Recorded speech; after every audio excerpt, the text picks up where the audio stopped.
Ayan na po guys, nag-aayos na po yung natalo.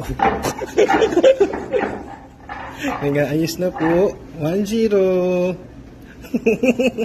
Isang tingin muna dito. Oh, yun.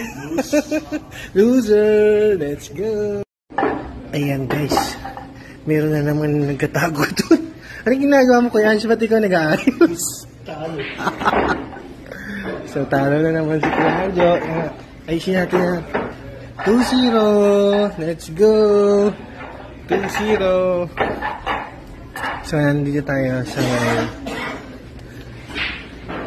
10th Street. So, let's go. Saan na tayo? Guys, may ginagawa ulit si Kuya Anjo. Kuya, ano ginagawa mo? Nagliligpit na. Nagliligpit na siya. Bigay lang, tulungan natin siya. Let's go! So, babaguhin na natin to ha.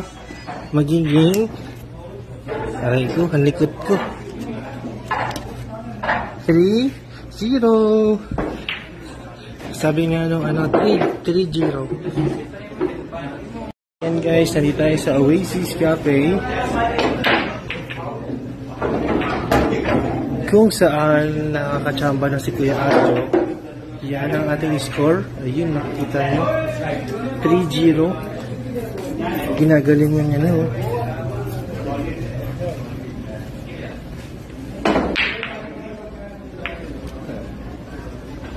So, ang talo na ito magbabayad ng mensa. So, ipo-4-0 natin si Kabalin.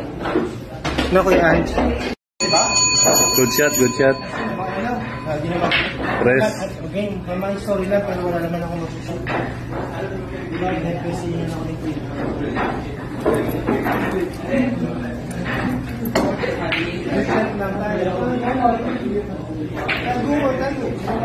Oh, sabi dito naman tayo magdi-dinner guys after na nating mapagod sa bilyaran. Yan. So, isa sa mabenta ang restaurant dito sa May Maria Alcabar, ang Belad Al Sham. At ang bestseller nila dito ay ang grilled chicken. So, Anli Kubos yan. Tapos, masarap din naman yung pizza dyan. Pero yung roasted, hindi ko ma-recommend yung roasted kasi masyadong ang daming sinabi. Sana ba si Kuya Ange? Let's go! Eto, dami pa lang ng tao. For sure, masarap yung pagkain dito sa Belad Al Sham. Sige, Anjo.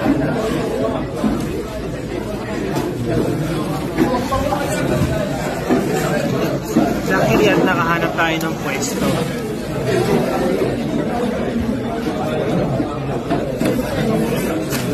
Ayaw na guys, kaya pin-order natin. Sa paligid po, iba-iba ng mga lingwa ay may Arabic, may Urdu, may Pinoy. Ang ating food for today's day.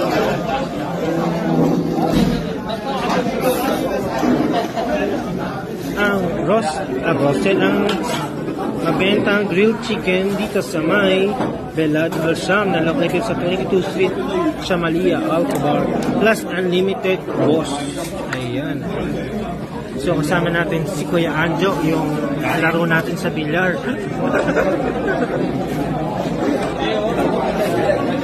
So mangan, let's eat guys. Natin na natin yung